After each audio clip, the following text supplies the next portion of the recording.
Shri Ganapati Sharada Gurubhyo Namaha Ramaya Ramabhadraya Ramachandraya Vedase Raghunathaya Nathaya Sitaya Pataye Namaha. Welcome to all for this session on Ramayana, chapter 19 of Uttara Kanda, in which we will see Ravana fights with Anaranya, one of the forefathers of Rama's dynasty, who dies prophesying the Rakshasas' end. Having triumphed over Marutha, the lord of the Rakshasas, Dasharatha ranged the royal cities, thirsty for combat, and approaching the mighty monarchs who were the equals of Mahendra and Varuna, that lord of the Titans said to them, "Fight or submit. Thus have I resolved, there is no escape for you."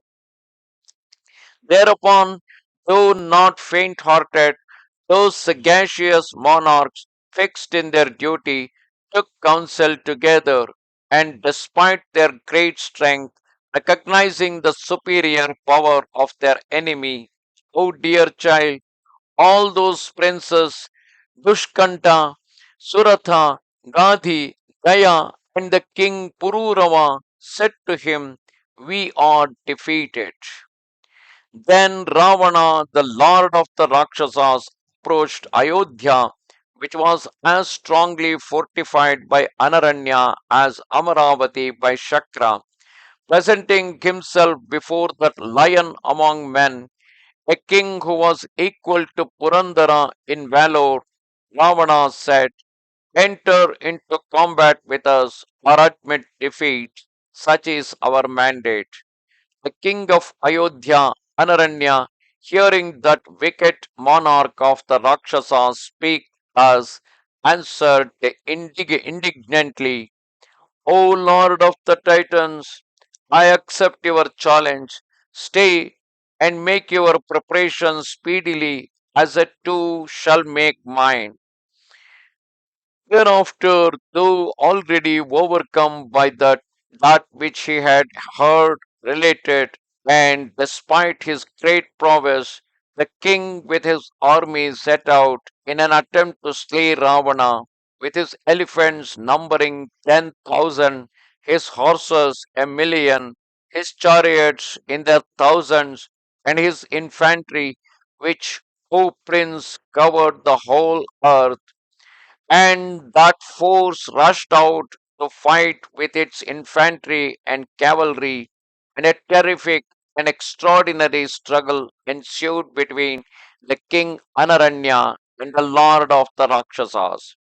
In the grip of Ravana's forces, army of that monarch, having fought for a long time and manifested supreme courage, was entirely destroyed as a libation poured into a fire is wholly consumed. Coming in contact with those ranks projecting flames, the remaining battalions were completely annihilated like moths that enter a brazier. Beholding his vast army obliterated as hundreds of streams disappear in the sea in which they empty themselves, the king, transported with fury, stretching his bow that resembled Shakra's, advanced in the height of anger towards Ravana, whereupon his followers Maricha, Shuka, and Sarana fled like deer. Then the descendant of Ikshvaku loosed 800 arrows on the head of the sovereign of the Rakshasas, but as showers loosed from the clouds of the summit of a mountain, those shafts fell upon him without inflicting a single wound. Meantime, the lord of the Rakshasas, provoked, struck the face of Anaranya, unseating the king from his chariot, so that the monarch, trembling convulsively, fell to the earth helpless, as a sala tree struck down in the forest by a lightning stroke. Then the Rakshasa mockingly inquired of that descendant of the Ikshvaku race, saying, What have you gained by entering into combat with me? In the three worlds, none can stand against me. O chief of men, I deem that you are immersed in pleasure and have not even heard of my prowess.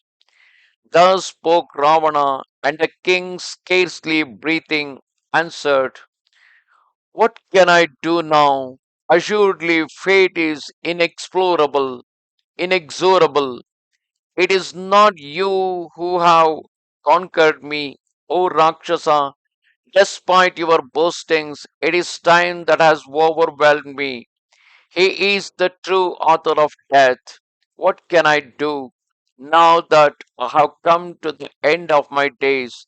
Nay, O Rakshasa, I did not turn back on this fight with you in which I am about to succumb, but on account of your disregard for one of the magnanimous Ikshvakus.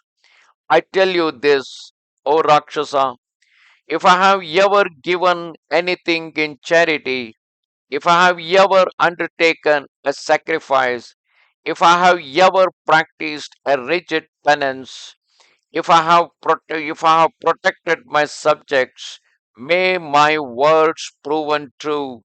In the house of the magnanimous Ikshvakus will be born a warrior named Rama, son of Dasharatha, who will extinguish your vital pets. As this curse was being pronounced, the sound of the celestial gongs could be heard, and from the cloud covered sky a rain of flowers fell.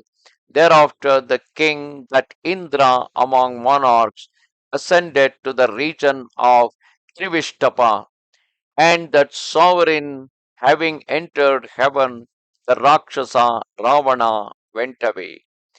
Thus come to the end, chapter 19 of Uttara Kanda in Ramayana. Namaste Sharade Devi, Kashmira Puravasini, Twamaham Prarthaye Nityam, Vidya Danancha Dehime. Goodbye.